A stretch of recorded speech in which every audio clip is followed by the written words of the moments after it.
In this video, I'm going to share to you on how you can strike through text in Microsoft Word. So let's get started. So go ahead in the Windows search bar and simply type Word. Click on Microsoft Word under the best match and click on the blank document. But if you already have your document, simply open that. Now let me just quickly type a text in here or a word. So first thing that we need to do is we need to select the text, paragraph, or word that we need to do the strike through. So you just have to simply drag your cursor. Okay.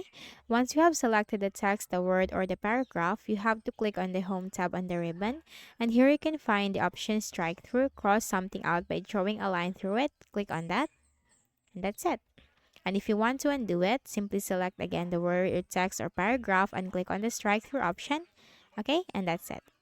So I hope this video helped you. Kindly please do not forget to hit the like button and subscribe to this YouTube channel for more tutorials like this. Thank you for watching.